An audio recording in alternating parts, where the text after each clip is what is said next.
Hello আসসালামু আলাইকুম everyone. আজকে খুবই মজাদার একটা পিঠা রেসিপি শেয়ার করব। শীতকাল মানেই হচ্ছে পিঠাফুলি। পিঠাফুলির আয়োজনে আজকে এই মজাদার পিঠাটা আপনাদের জন্য আমি প্রেজেন্ট করেছি। আশা করি আপনাদের ভালো লাগবে। এটা এমন একটা পিঠা যেটা খেলে পেট তো ভরে যাবে কিন্তু মন কোনোদিনও ভরবে না। যত খাবেন ততই খেতে মন চাইবে। এটা এতটা মজার আর এটা এতটা নরম তুলতুলে হয় 2 থেকে 3 দিন কিন্তু ইজিলি এভাবেই নরম তুলতুলে থাকবে। বিশ্বাস না হলে অবশ্যই একবার বাসায় ট্রাই করবেন। রেসিপি ভালো লাগলে অবশ্যই চ্যানেলটা সাবস্ক্রাইব করে দিবেন, বেল বাটনটা অন করে দিবেন আমার পরবর্তী ভিডিওর নোটিফিকেশন সবার আগে পাওয়ার জন্য। তাহলে চলুন রেসিপি শুরু করি। ঘরে থাকা নামমাত্র কিছু উপকরণ দিয়ে এই পিঠাটা তৈরি হবে। না কোনো চালের গুঁড়া না ময়দার প্রয়োজন পড়বে।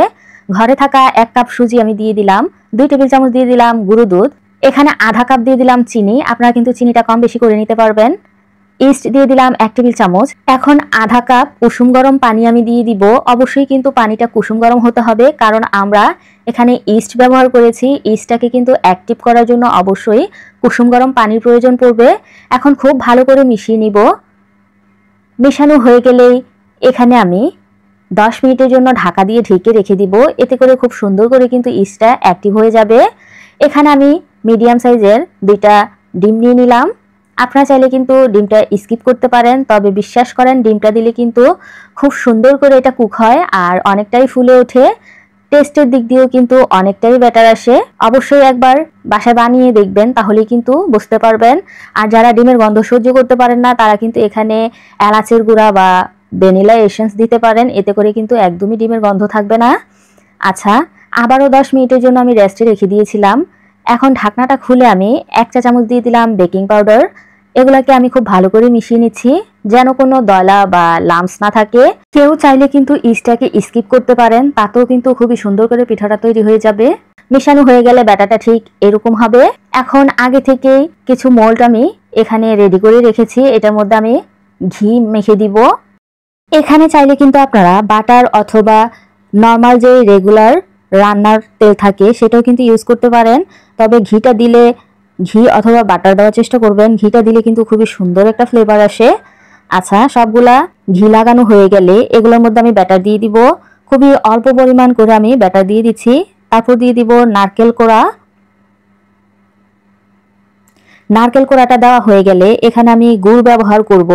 এটা খেজুর গুড়, আপনারা চাইলে আখের গুঁড়ো দিতে পারেন। সবগুলোর মধ্যে দেওয়া হয়ে গেলে আমি আবারও কিছুটা ব্যাটার উপর দিয়ে দিচ্ছি। এখন আবারও আমি নারকেল কোড়া দিয়ে দিচ্ছি। ভিডিওটা দেখতে দেখতে এই পর্যন্ত যারা চলে এসেছেন তাদের কাছে আমার ছোট্ট একটা আবদার, প্লিজ একটা লাইক দিয়ে ভিডিওটা কন্টিনিউ করবেন। তারপর দিয়ে দিব খেজুর গুড়। এগুলা অপশনাল, আপনারা চাইলে স্কিপ করতে পারেন, আবার পছন্দ অনুযায়ী কম বেশি করে নিতে পারেন।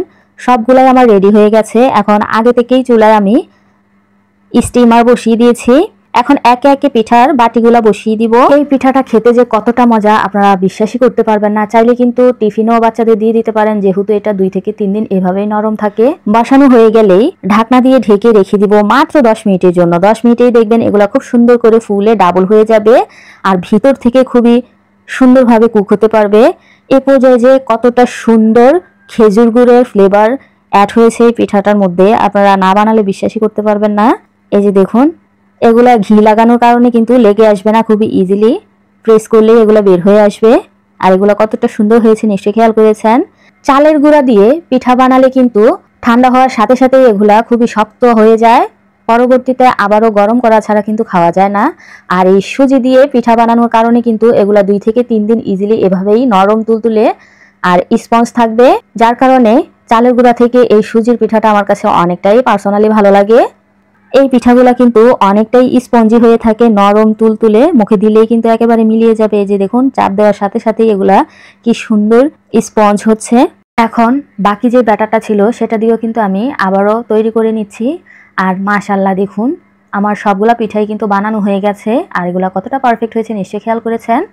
এভাবেই চাইলে কিন্তু খুবই সহজে 10 মিনিটে আপনারা এরকম নরম তুলতুলে সুপার সফট স্পঞ্জি মুখে দিলেই মিলিয়ে যাওয়ার মতো পিঠা আপনারা বানিয়ে নিতে পারেন। যাকে খাওয়াবেন পরবর্তীতে কিন্তু বারবার এটা খাওয়ার জন্য আপনার কাছে রিকোয়েস্ট করবে। আমার রেসিপিটা আপনাদের কাছে কেমন লেগেছে এটা জানাতে একদমই ভুলবেন না। চ্যানেলে নতুন হয়ে থাকলে অবশ্যই চ্যানেলটা সাবস্ক্রাইব করে আমার পাশেই থাকবেন। ছোট থেকে বড় সবাই কিন্তু খুবই পছন্দ করে এই পিঠাটা খাবে। আজ এ পর্যন্তই। আল্লাহ হাফেজ।